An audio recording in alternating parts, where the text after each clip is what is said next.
Hello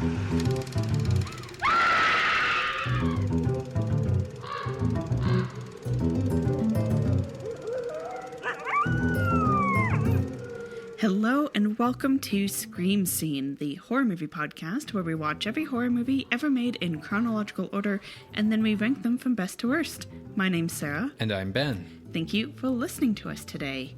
Ben, it's the first episode in October 2021. That's true. Yes, it's come again. The spooky time of year. Yes. The witching month. Yes. Yes. Yes. I love fall so much, as I'm sure many people listening to this episode do. I just love the changing colors, the crisper air, the fashion, just everything about fall. The 8th Ober of the year. Caesar wrecked that for us. Yes, indeed. Yeah. How are you? I'm doing pretty well today. It's a beautiful fall day. So I'm doing well. Yeah. I'm excited as we head into October for all of the bonus content that's going to be coming to our patrons, including cut content from our horror adjacent episodes. Yes, that would have gone out just a few days before this episode. The first of them anyway. Yes. And then we've also got, of course, October's horror adjacent episode, which is being decided via poll on our Patreon. So if you want to be part of that democratic decision. It's currently very contentious. It is. We've got a close race right now. Last I checked, in the lead, we had a three-way tie between It's the Great Pumpkin, Charlie Brown, Mad Monster Party, and The Addams Family. Yeah, and then a 2-vote tie each to Hocus Pocus and Halloween Town, which I'm very surprised.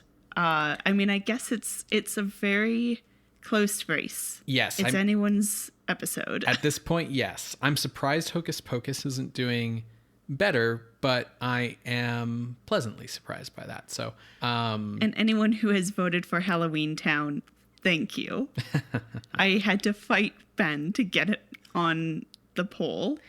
And then we've got your short story audiobook adaptation coming down the pipe as well.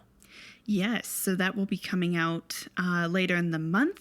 And yeah, just a whole lot of Halloween goodies for folks at patreon.com/screamscenepodcast. We grew our own pumpkins this year. Yes, that has nothing to do with Patreon, but we did grow our own pumpkins. We have 3 and 1 tiny one that I will need to bring in before it snows later this week. Yes. But I love them all equally. So I'm excited to see how they turn into jack-o'-lanterns. Yeah. So what are we watching today? Today, Sarah, we are watching La Momia Azteca, or The Aztec Mummy, from 1957, directed by Rafael Portillo. Cool. We haven't really talked about Aztec mummies. We've spent a lot of time talking about Egyptian mummies. Yes. There were Aztec mummies used in El Fantasma del Convento as props. Basically. And you can hear more about that when you check out that episode. That's episode 46B. But yeah, I, to be honest, probably wouldn't know that the Aztecs did mummies if it wasn't for like these Mexican horror movies. That's because they didn't do mummies. Then what's an Aztec mummy, Sarah? So, okay, let me break this down. For sure. We go into a lot of detail about Egyptian mummies and like the religious meanings behind it, like why they did it and everything in episode 35 when we covered the 1932 The Mummy.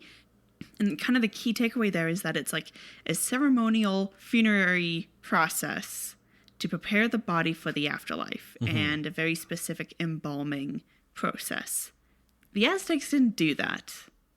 There are cases of, like, I'll say intentionally made mummies from the Aztecs, but they didn't have the whole process that Egypt had, where, you know, you stick the hot poker up the brain, removing the organs. They just kind of like buried them in a with a ceremonial mask, covered in cloth and rope, and in a seated position.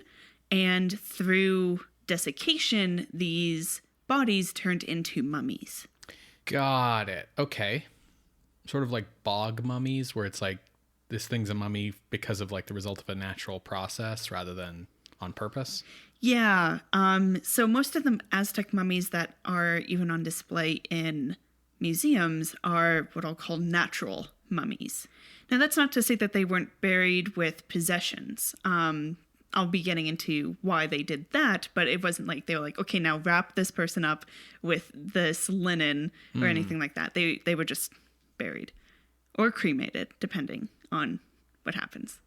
Sure. I mean, I don't think you get to be a mummy if you were cremated, but no. Maybe in spirit.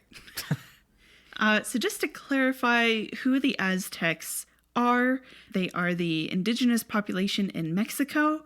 In terms of when we're talking about the Aztec religion and their mythology, we're talking about the Aztecs in Mesoamerica between the 14th and 16th centuries. Their civilization ranged from the southern United States all the way south to even Guatemala, but pretty centralized in, modern-day Mexico. Yeah. The cultural touchstone for most people in regards to the Aztecs is human sacrifice. Sure. That is because for their belief system, humans have to sacrifice themselves in order to keep like the sun coming up, the crops growing, the wind blowing, the rain coming. Basically, sacrifice greases the wheels of the world. Sure. I mean, human beings are a slightly more renewable resource than like coal or oil. So, it's a more sustainable system. That's one way to look at it. So the Aztecs have a creation story of lesser gods sacrificing themselves to give strength to a single god who then sacrifices themselves for the creation of the sun. And that kind of just is a great example of like, we're in like this larger system and not any single one of us is better than the other, except perhaps the person who rules the Aztecs, their king. But like we all serve a purpose, and sacrifice is an honorable thing to do. Right. Blood makes the world go round. Exactly. There are different levels of the afterlife in different places you can go, but it's all dependent on how you died. Okay. It doesn't matter if you were a good person, a bad person, if you were higher class, lower class. It depends on how you died. Now, people who were sacrificed or people who were warriors, when they died, their souls would go to the east and be part of the rising of the sun. Okay. For female warriors, and specifically women who died in childbirth, they would go to the west and be with the sun as it set. Okay. And these are like really good places to be. But if you died from illness, old age, accident, you stubbed your toe and then fell off the temple to your death, you get to go to Mictlan, just the afterlife in general, the underworld specifically, which has 9 levels, and you have to travel through to prove yourself to get to paradise. Okay. Mm-hmm. Okay. So, depending on who you were, whether you were a merchant, a royal, a noble, or a slave, or lower class, you would be better prepared for that journey than others. Okay. So, for example, a higher class individual, like a king, they would sacrifice a dog, so the dog would guide you in the afterlife. In some cases, your wife and some servants might be sacrificed to join you in that journey. You could be buried with goods that would aid you in the journey. So for a merchant, for example, they may be cremated and then buried with goods like, furs, cocoa, whatever. So you could, buy your way through and be a merchant through your journey. Sure. Like you have to like travel through the 9 levels of the underworld and kind of like level up as you go to get to paradise. And like, depending on who you are at the start, you get better starting equipment. This makes complete sense to me. From your experience as a dungeon master, you understand where the Aztecs are coming from. Yeah, this all tracks. For lower classes, they could be buried underneath the floorboards of your house so that you could kind of maintain that connection to them. Oh, sorry. These people would be cremated, then buried. Okay. Yeah, so you don't just, it's not like Telltale Heart situation. Right, okay, sure. But yeah, so that's kind of the burial customs of the Aztecs. Like I said about Aztec mummies, they tend to be natural, not intentional. I feel weird calling them man-made because, like, aren't we all man-made? But the most famous Aztec mummies are in Guanajuato, which is an area in, like, central to south of central Mexico. And that is because they have mummies from the late 19th century on display in the El Museo de las Momias, the Mummy Museum. Wait, like from the late 19th century as in they were discovered in the late 19th century or they died in the late 19th century? They died in the late 19th century. Okay. So most of these people died from the 1833 cholera outbreak. In the graveyards in this area, there was a local tax to keep your family members interred. Ah. And if you couldn't pay, the family members would be disinterred. About 2% of the people who would be taken out happened to be mummified. So this graveyard would store them, and then they became an attraction. And then they became El Museo de las Momias. That's morbid. Yeah, so the origin story of that museum in particular is as this graveyard.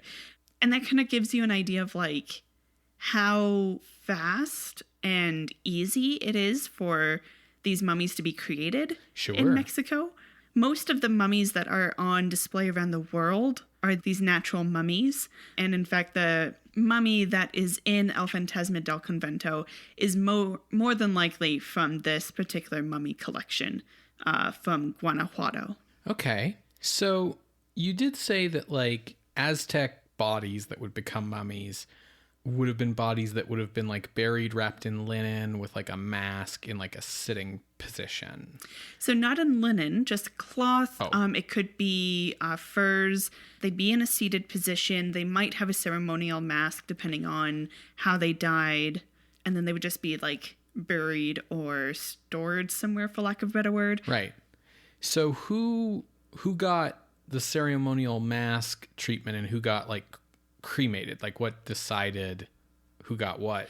It would depend on your class as well as if you died via sacrifice. Got it. Are we looking at like the people who got buried being higher class and the people who got cremated being lower class? Like what was more prestigious? Honestly, everything with the Aztecs is not who you are as a living person, but how did you die? Sure. Okay. So it's more about, were you a warrior and you died in battle? Were you a woman who died in childbirth?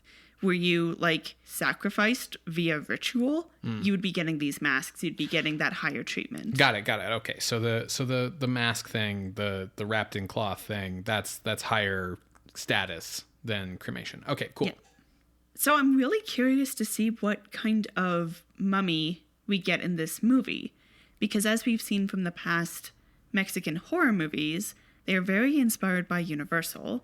Everything we've seen so far has been very focused on like mad scientist, Dracula, werewolf stuff, but nothing with the mummy and like Boris Karloff's mummy, anything like that. So I'm like, are they going to go with like what is more well known in the cultural milieu of horror movies, or will they go with what they as Mexicans understand as mummies in the Aztec tradition?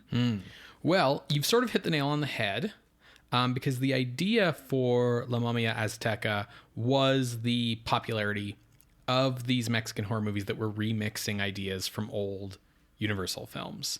And as you say, we've seen versions of Dracula, Frankenstein, the Phantom of the Opera, whatever, but nothing from the Mummy. And that's what we're doing here. So I think we're probably going to see Aztec mummy reality sort of reconfigured into being more Egyptian mummy-esque, but I don't know that for sure. The other thing that will be interesting is with the Egyptian mummies, they tended to be buried and mummified for a purpose. Right? And like that's kind of what we've seen in these mummy movies. Like Karis is buried to protect the cult of Karnak or whatever the fuck. Right.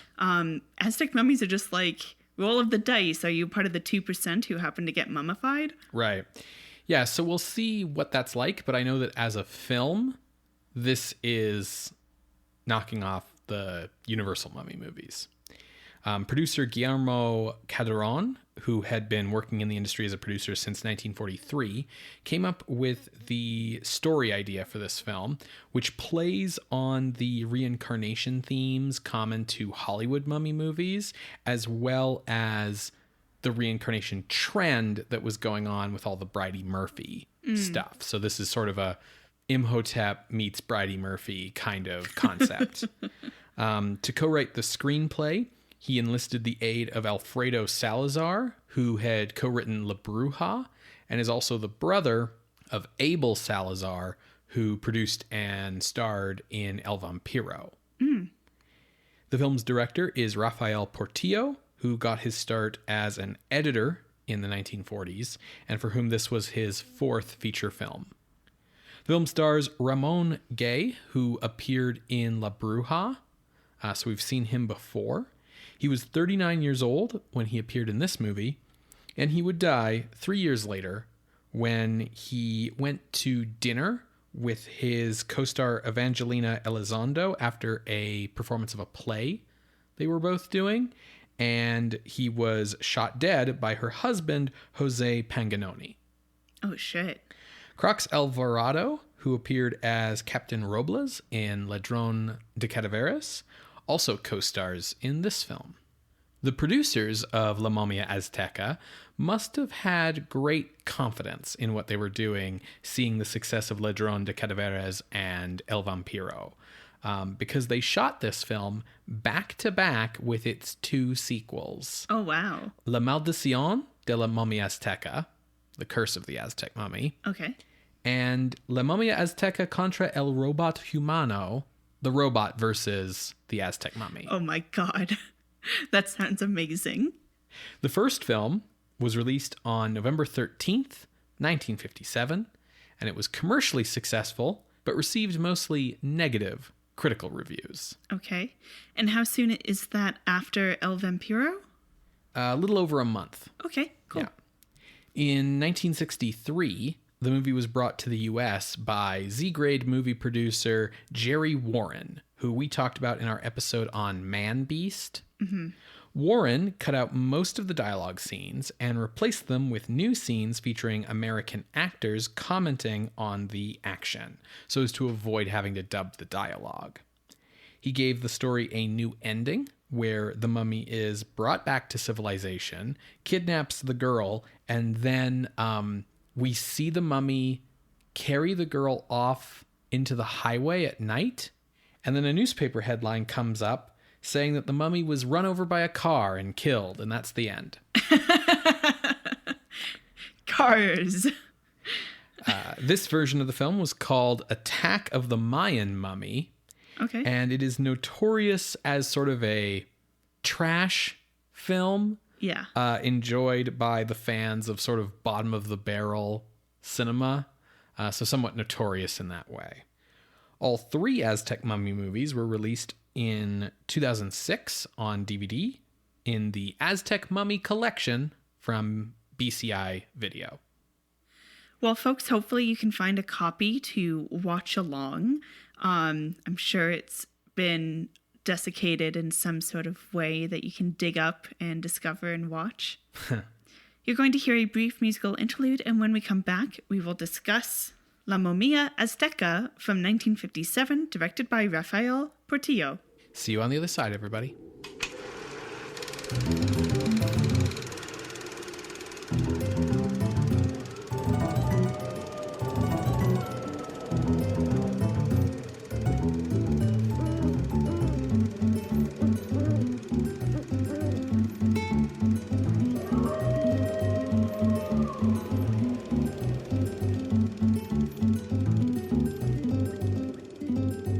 Welcome back, everyone, to Scream Scene. We just finished watching La Momia Azteca, or The Aztec Mummy, from 1957, directed by Rafael Portillo. Sarah, what did you think of this movie? I did not enjoy this as much as I wanted to. Mm-hmm. The mummy itself was great. Yeah. Yeah, like, really well done makeup.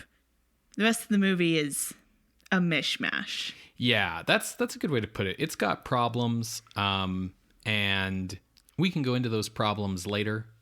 I do think if I was like a kid in Mexico, this would be like a perfect like Saturday matinee kid kind of movie. I think this movie owes as much to like Saturday serials as it does to Universal's The Mummy. Although it does certainly owe a lot to Universal's The Mummy. And by Saturday serials, you mean serial movies? Yeah. Like Flash Gordon and like Dick Tracy and that sort of stuff. Yeah. Cool. Just confirming because my mind is on cereals like the food. So, and Saturday morning is when you have your cereal. Like, yeah. So I just needed to clarify. For sure. Speaking of clarifying, let me dive into the synopsis. Yeah. Okay, so the movie opens with a shootout between a gang. The movie opens. Yeah, fair. With a voiceover over like shots of Aztec ruins telling us that everything we are about to see is like definitely for sure true and based on like the definite true for sure testimony of the actual definite scientists who went on a real expedition to discover these things, although some names may have been changed and fictionalized in parts to, protect the innocent or whatever. Cut to a shootout between a gang and the police. We learn through news broadcasts that the head of this gang is named the Bat, and he is a criminal and mad scientist in the vein of Dr. Moreau, who grafts animal parts onto other animals. It was so weird when this movie started and it was the police following a bunch of crooks and the shootout and like, the Bat's on the loose. Because I was like, what year is this? Is it 1930? Is Roland West directing this movie? Because the Bat is also just like straight up a dude in like an all black suit. And like, cape. With a black cape and a fedora and basically a black luchador mask who like does things like walk around on rooftops holding his cape out like wings and things like that. So that's here. The main plot of the story follows a Dr. Eduardo Almada, and he is presenting this hypnotherapy past lives theory to a scientific congress. And he is basically laughed out of the room because the congress, the group of scientists, are like, we need proof, tests, otherwise this is just theory. What are you doing here? Like, we're scientists. Yeah, you need to do like experiments and shit. Like, you can't just walk in here and be like, but what if though? Yeah, that's the philosophy congress down the hall. Right, exactly. Now, the loudest of these detractors is a Dr. Krupp, but he's not the only person. Like, everyone's like, what are you doing? Yeah. Now, Almada is investigating hypnotherapy alongside his father-in-law, Dr. Sepulveda, and I'll call him a colleague named Pinacate. He has a line that, like, they met in, like, med school, but Pinacate dropped out, and he's a bit of a wuss. Yeah. He's a bit of a shaggy to Almada's Freddy. Also here is Almada's wife, Flor. She's the daughter of Dr. Sepulveda.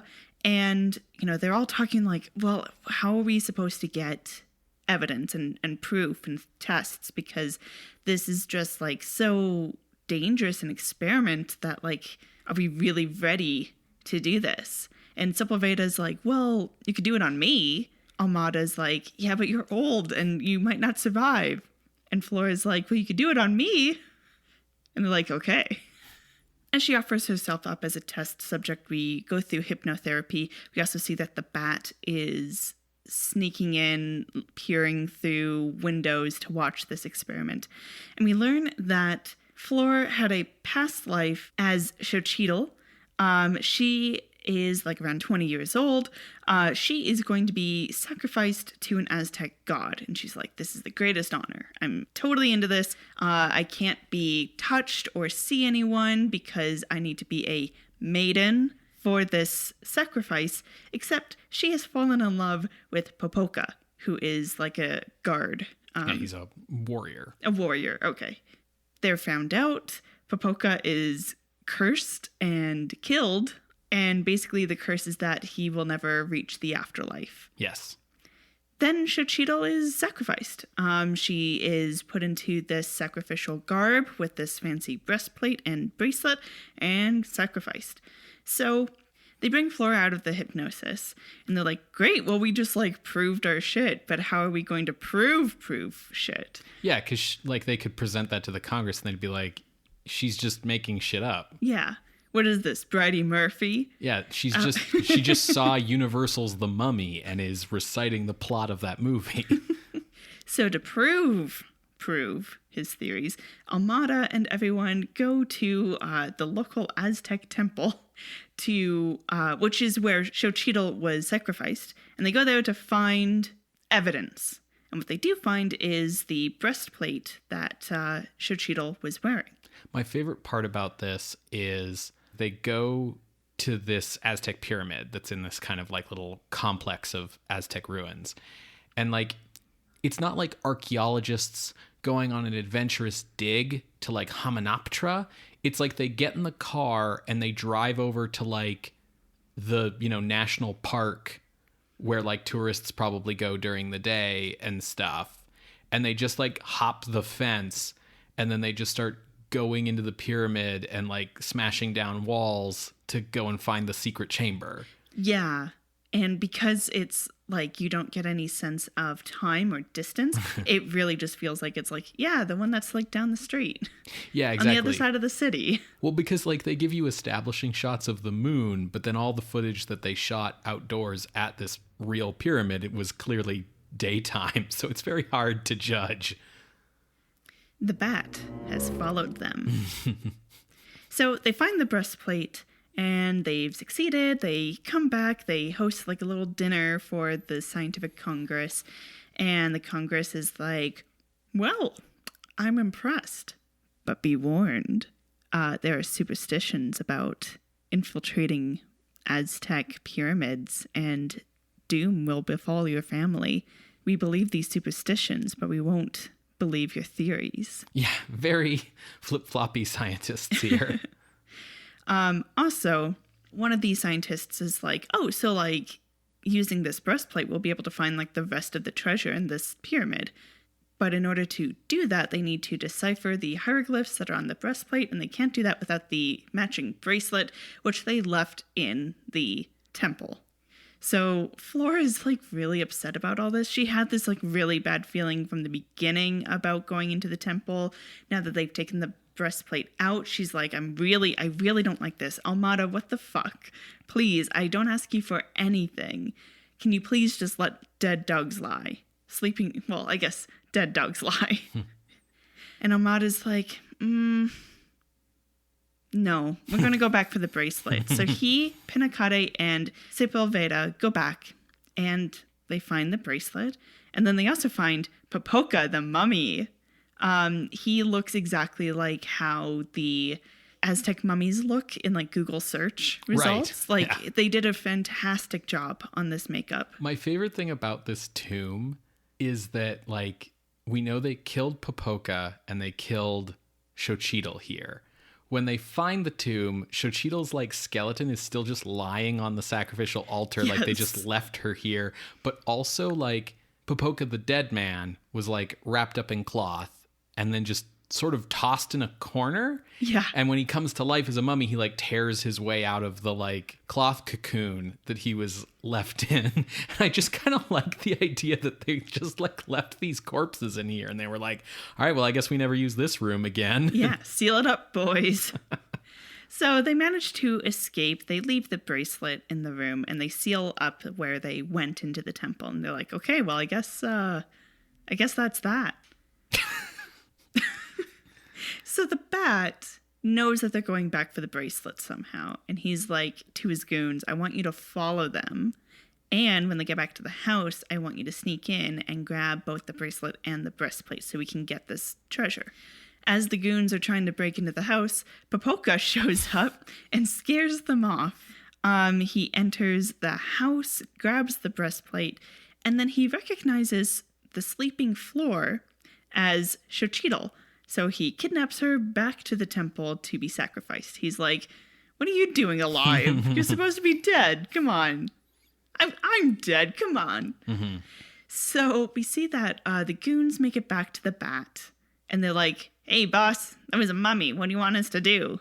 And the bat's like, you guys are idiots. Let's hop in the car and get back down to Almada's house. As they do that, Almada realizes that, oh shit, my wife's been taken thanks to the heroic sacrifice of my one servant. So he, along with Pinocchio and Sepulveda, jump into a cart and race back to the ruins. Now they get intercepted by the bat and the goons, just as the police happen to show up because they were also following. And they catch the bat, pull off the mask, and gasp, it's Dr. Krupp. That resolved, they continue to the temple and get there just in time to stop the sacrifice from happening. Basically by Sepulveda pulling out a crucifix like he's Edward Van Sloan. Right. And keeping the mummy at bay like he's Dracula, while they untie Floor and get out of there. And they realize that Sepulveda is not behind them, right as we see Sepulveda pull out a stick of dynamite, stick it in some fire, and like blow up the room with Popoka inside. And then that's the end. Almada gives like a speech about how, well, at least his sacrifice wasn't in vain because he defeated the mummy. And it's like, bitch, we know you filmed 2 more after this. Right, exactly. So there are some things I skipped here, like the role that Floor and Almada's kids play in various parts of the movie, more like appearances than actually doing anything. And also, according to the credits, there are quite a few wrestlers in this movie, but I mean, I would assume that Popoka is played by a wrestler, but that's about it. Yeah, or like maybe some of the goons or like the Aztec like guards and warriors in the flashback. I don't really know. But yeah, there's a lot of stuff in this movie that doesn't seem to have a purpose or like doesn't go anywhere. It's 80 minutes long and the mummy shows up at around 58 minutes. Yeah, like maybe if I was a kid, I would find this movie kind of like fun and entertaining. It seems almost like it's directed at a kid audience, given that like the role of the kids in the movie. Yeah, given that like it's a movie that a horror movie that has a supervillain in it, and yeah, their son Pepe sort of has like a Spritle from Speed Racer kind of role where he like hops in the back seat of the car and tags along. And like they have a daughter whose like primary role in the movie is she gets up to get a glass of water in the middle of the night at one point and steals the breastplate so that it's in the same bedroom as Floor when the mummy shows up. And it's like, that's kind of it. Like you could cut them out of the movie and it would actually change nothing. So like they seem to be there to appeal to a kid audience, but this definitely feels like a family movie. Yeah, like the kind of like live action family adventure movies that like Disney used to make. Yeah. I don't really know what to make of this movie as an adult. As Sarah alluded to, a lot of this movie is padding. So much padding. Almost like, I wonder if they filmed stuff and then realized as they were editing the 2 sequels is this going to be too repetitive? Or let's take some of the more exciting things out of this movie and put it in the sequels.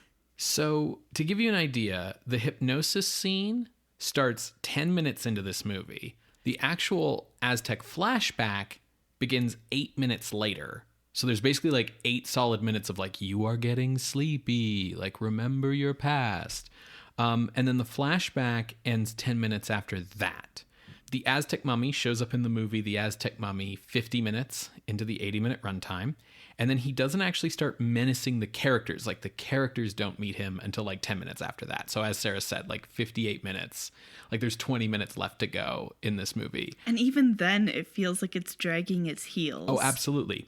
The entire subplot with the bat is the main thing that feels lifted from old serials. The way that he's got like, he has like a sci-fi layer, talks to his like gangster goon minions who are like in a warehouse somewhere, but he talks to them on like a flat screen TV Zoom call because he's like a sci-fi villain.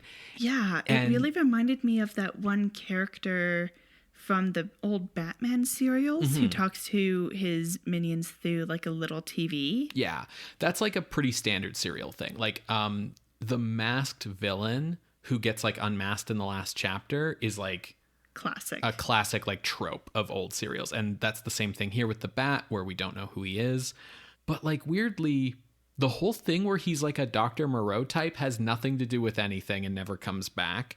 And also, when you think about it, the entire bat subplot could be cut from the movie without making any impact on the story whatsoever. Because even though the bat's trying to get the treasure and the breastplate and stop Dr. Almada and whatever, at no point does he or his goons hamper or even really interact with the main characters of the story. Just the car chase at the end when the police show up. Right. And that's like the most anticlimactic scene ever. It's Almada's car is driving, the bat's following him. They pass like a police car that's like, that's weird, and basically like cuts them off by pulling out in front, so they both have to stop. And then everybody gets out of their cars to be like, hey, what's up? And the police are like, hey, it's the bat, you're under arrest. Okay, bye.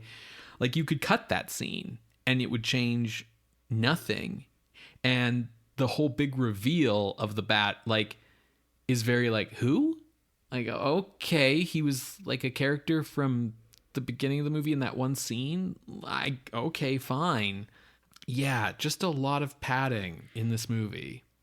It reminded me of some of the problems that I had with La Bruja. To remind everyone, because La Bruja was a while ago. Yes. It's episode 171 and we're at 223. So wow. Yeah, 60 episodes ago. La Bruja follows like this woman who is called the Witch. And like there's a mad scientist who's like, I can make you beautiful. There's also Night Court with like Hunchback of Notre Dame, criminal underworld vibes. There's a lot going on in that movie. It's written by, as you pointed out in the context setting, it's written by the same person who wrote this movie. Now, La Bruja was credited as like idea from Salazar, and then also written by the director, Urareta. So I wasn't really sure how much of the issues I had with La Bruja came from which author or writer. Clearly, a portion of it still lies at Salazar's feet because it's just as chaotic here. I think that at least the elements here fit together better in terms of like structure. Like if you aren't a writer, if you're not like paying attention, you might not notice that like the bat subplot has nothing to do with anything, because at least it like gives the impression of being related to the rest of the movie. But yeah, once you take that all out of the film, once you take all the padding out, I mean, this is very much lifted from the Universal Mummy movies, right? With like the reincarnation and the like, you weren't supposed to touch the priestess, so now you're in trouble, and like, oh, now he has to come back to life to defend the whatever, and like goes and gets her and brings her back and blah blah blah. Like that stuff's all very lifted. Yeah.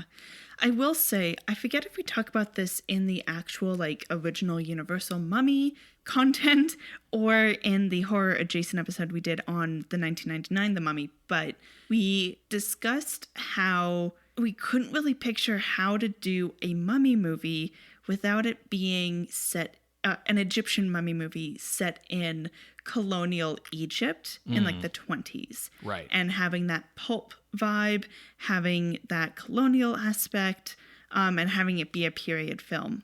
Because we even see Universal's struggling with that. Yeah. At least with La Momia Azteca, they are able to give a framework of how a mummy movie that isn't attached to that kind of blueprint could be. Sure. And I think a big part of that is it's not a bunch of people going to a different country to do things. The people in Momia Azteca live here in Mexico. Right. They go to a temple in Mexico, and they are dealing with Aztec stuff that is native or indigenous to Mexico. True. There is still a colonial element in that it is sort of implied that Almada and company are like Spanish descended people because they're one servant at the house who does his best to try and stop the mummy from getting off with Floor. He gets introduced early in the movie as like the superstitious like servant who is descended from Aztecs and is like, oh, like, don't go and do that thing, doctor. Like my people, know that stuff's bad juju kind of thing. Right. So there is still like a colonial element here. It's just that the colonizers like still live in the country they colonized. And Egypt has a very like different history and vibe. Yeah, exactly. Yeah, I think that's a fair point. The other way that there's a bit of a colonial aspect here is with religion stuff. Right. Like the crucifix coming out. And earlier they're like, when they're talking about like, oh, you've brought a curse on your house, you better trust in God it to protect you. So, specifically the Christian God, like they name drop Jesus Christ. Yeah. They're like, Jesus H. Christ better protect you. Yeah. Which I think is interesting. Yeah, there's definitely what we're seeing here is the idea that like the new God defeats the old gods, basically. Outside of an explicitly Christian framework, there's no real reason why like the mummy should react to a crucifix. Like Popoca's never seen a crucifix before. He doesn't know what Christianity is, right? It's not like the vampire thing where vampire mythology is still like based in a Christian framework. But if you're a Christian, if you believe in Christianity, then like, God is the true God and so is going to affect everything in the world, regardless of whether it believes in him or not. And if you're wondering, well, then what's powering this undead mummy if like the Aztec gods aren't real? In Catholicism, at least, it was very, very traditional for a very, very long time to practice a kind of syncretism where indigenous gods were explained as being demons, as being like, oh, yeah, no, that's a demon that tricked you into worshiping it as a god. You even see that in like the Old Testament. It's how the Jews interacted with like the gods of the people in the lands around them. And so that's sort of the context within which this works. Like the mummy in a Christian understanding of things is being animated by the power, like demonic powers, and therefore is being defeated by holy powers. Yeah. But yeah, in a meta context, a metatextual context, what we're seeing is the colonizers' gods defeating the colonized gods. Yeah. Last couple of things I just want to say is the guy who plays Pinicate, Crox Alvarado. So he's the guy who we just saw in Ladrón de Cadaveras. He's playing against type here, and he's super fun as a Shaggy-esque character. He has like thick rimmed glasses and a bow tie. It's so fun. Yeah, he's playing this character as like the nerd who like faints at the slightest provocation and is the type to be like, look, a ghost, and like this kind of thing. It's very funny, and it's, yeah, he's, an ex-luchador, so it's definitely like imagine The Rock playing like a cowardly like a cartoonishly cowardly character.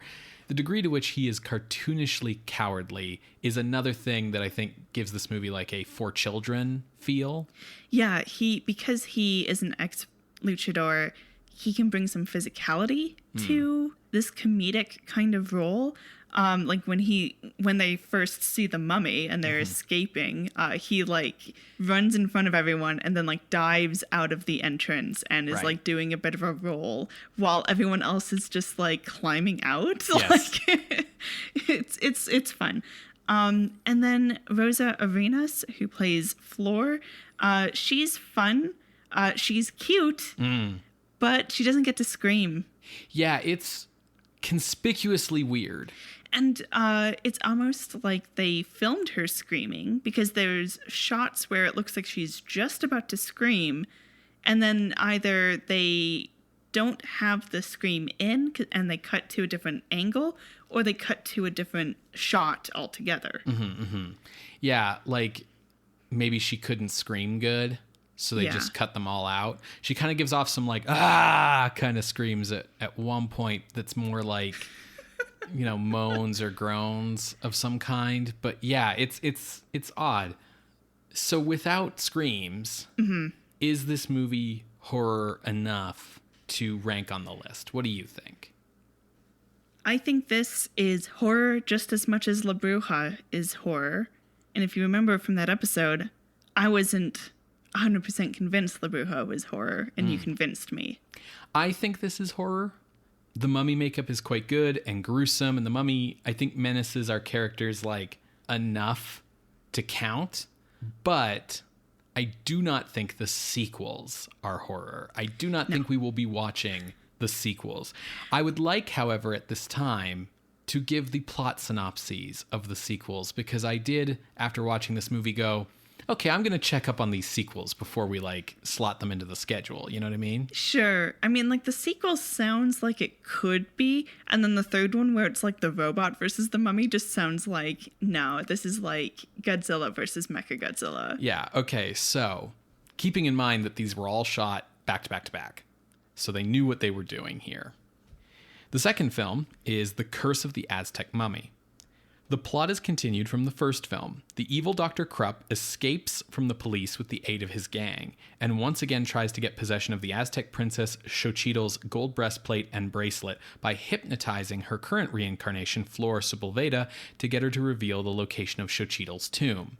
Which seems odd, because the bat, like, straight up went there in the first movie. But anyways, confusion reigns as Krupp and his thugs are opposed by Flor's fiancé, Dr. Almada, his mild-mannered assistant, Pinacate, and a mysterious masked superhero called the Angel. Oh my god. Also, it's not a fiancé. Unless, those aren't their kids. Those are their siblings? I think they're his kids from a previous marriage. Okay. And I guess she's that his fiancé. Explains why they were sleeping in different bedrooms. Yeah, and it's also why like he's got gray at his temples and she's 25, but there's like a 10-year-old and a 5-year-old kid. Sure. This is the problem with Google Auto translated subtitles. Yes. I apologize. Sorry, no worries. Continue. So there's a superhero in this one to fight our supervillain. Dr. Krupp kidnaps Flor, Dr. Almada, and the Angel, and tries to force Almada to translate the hieroglyphs on the breastplate that will reveal the secret location of the Aztec treasure. As a trained hypnotherapist, he knows how to read hieroglyphs. Right, exactly. Turns out, by the way, that the secret identity of the Angel is none other than Pinacate. I love this. So the bookish, I love this. The bookish, mild-mannered Pinacate is the Superman. He's Superman. It's just he's Superman. It's Clark Kent and Superman. But the bat finally meets his match when Popoka, the warrior mummy, bursts into the mad doctor's lab, kills his thugs, and throws the screaming Dr. Krupp into a pit filled with live snakes. Popoka then takes his stolen artifacts and stumbles back off to the tomb. Flor and Dr. Almada go off to get married. This then leads into the third film. Amazing. The third film is The Robot versus the Aztec Mummy. The evil Dr. Krupp managed to escape the snake pit into which he was thrown by Popoka the Aztec Mummy in the previous film, in true serial fashion, and continues his efforts to steal a valuable Aztec treasure from Popoka's tomb. Krupp builds a robot with a human head and brain in it, planning to use it to destroy the mummy should he return to thwart his plans. Krupp's former colleague and original finder of the mummy, Dr. Eduardo Almada, his wife Flora, and his associate Pinacate all work to stop the mad scientist from completing his plans. Dr. Krupp gets inside the mummy's tomb and once again steals the gold breastplate from its resting place on the mummy's chest. When Popoka awakens in a rage, Krupp orders his human robot to fight him. The two monsters engage in a fierce struggle to the death. The robot's ability to deliver burns due to electrical shocks from its hands quickly begins to wear the mummy out.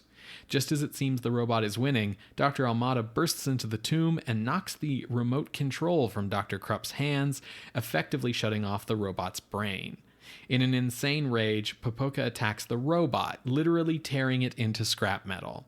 Popoka strangles Dr. Krupp and his henchman, Tierno, and then stumbles off into another tomb, where hopefully he can return to his rest and no one will ever disturb it again.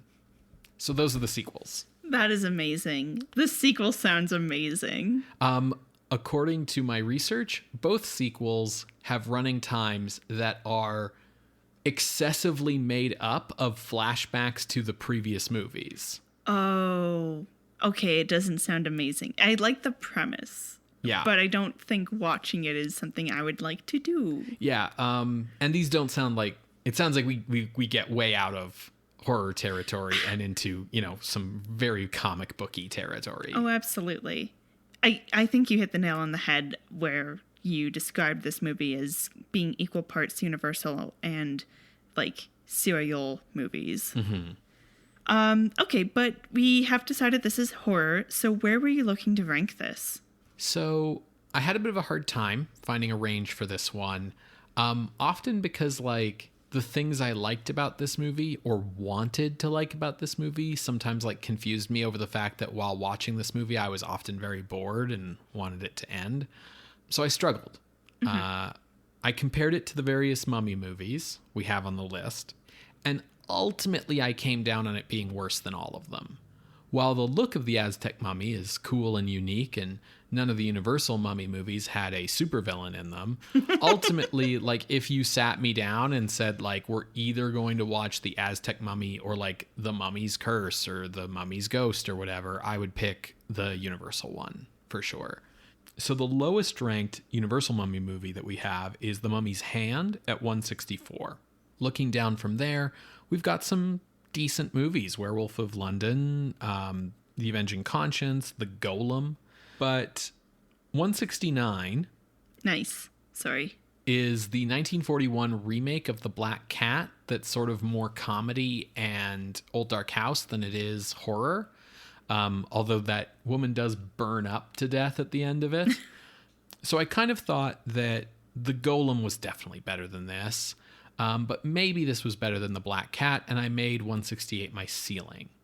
But, there's still some okay stuff in here, but we quickly get into some really subpar stuff too, like Return of the Ape Man and Black Moon, stuff like that. Scared to Death is way more fun than this movie. This movie should be fun and somehow isn't. So I made my way to 190, Mesa of Lost Women, which is a terrible film and definitely worse than this. This movie at least was professionally made by professional people. So I'm looking between 168 190. Okay. So I have an equally large range, but I was looking higher. Okay. So when I started, I looked at where La Bruja is, and it's at 84. Okay. Because, like I said, if La Bruja is horror, this is horror. They have similar problems to me. Between the two of them, I would actually probably want to watch La Momia Azteca rather than La Bruja. Okay.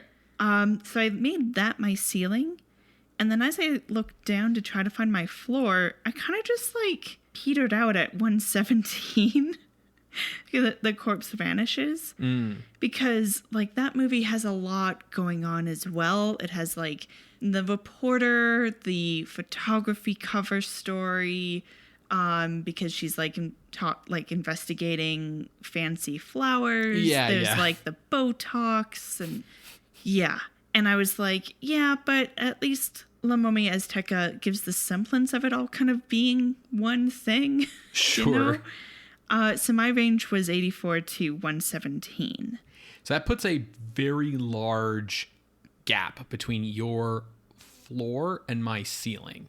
The exact halfway point between your floor and my ceiling is 142 House of Horrors, which is a Rondo Hatton movie. And we have it placed right under Spanish Dracula and above The Sealed Room from 1909. So looking around the movies in this area, what do we think? Does anything stand out to you? Okay, so House of Horrors is pretty good. I think it does a better job of controlling the mood, or at least the various moving parts in it, better than La Momia Azteca. The Sealed Room gets to the point. Yes.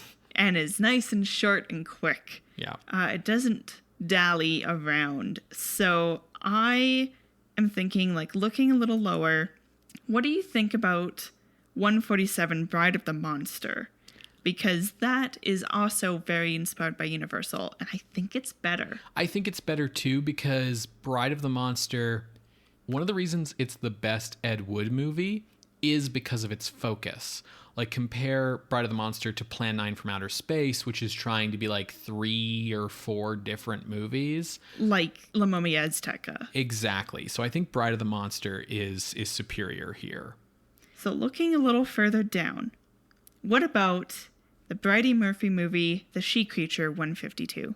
I think we're sort of getting closer to the right area. I don't remember what we liked about The She Creature. I think it was that, like, the characters were interesting, but so much of that movie also, like, kind of happens in montages or off screen, which is very frustrating. I will say I liked the Bridey Murphy stuff in La Momia Azteca better than what's in The She Creature. It makes more sense to me that you would have flashbacks to a past life as, like, an Aztec woman than a strange sea creature wearing a blonde wig with tits. Yeah, absolutely. Absolutely. Like, that not only would you flash back to being like a strange missing link between fish and man, but that then doing so would, like, manifest that being in the world. Yeah, I think that's correct. Above The She Creature, we have The Unknown by Todd Browning, which is a weird movie, but it does know what it's on about. Yeah, so how about we slot La Momia Azteca underneath The Unknown and above The She Creature? Okay, I'm willing to meet you in the middle there. So coming in at the new number 152 on the list is La Momia Azteca, directed by Rafael Portillo from 1957. If you would like to see this list, you can go to our website, screamscenepodcast.tumblr.com. There you can find links to the many episodes we have mentioned today, as well as our appeals box. If you would like to contest this or any other ranking, you can drop us a line through our Ask box on Tumblr. You can reach out over email at screamscenepodcast@gmail.com or over Twitter @_screamscene. Scream Scene updates every Wednesday on Apple Podcasts, Google Podcasts, Spotify, and SoundCloud. You can subscribe to the show using our RSS feed. If you'd like to help the show out, you can leave us a rating or a review, recommend us to your friends, or head over to our Patreon at patreon.com/screamscenepodcast, where you can become a patron of the night for as little as $1 a month. Well, what are we watching next week, Ben? Are we staying in Mexico? We're going to be leaving Mexico. Oh.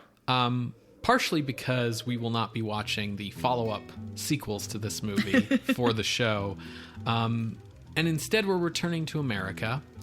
You may remember recently in America that I Was a Teenage Werewolf made a lot of money. Yes. So next week we will be watching I Was a Teenage Frankenstein. I have been looking forward to this movie for so long. Oh my goodness. I'm so excited. See you next week, Creatures of the Night. Bye. Bye.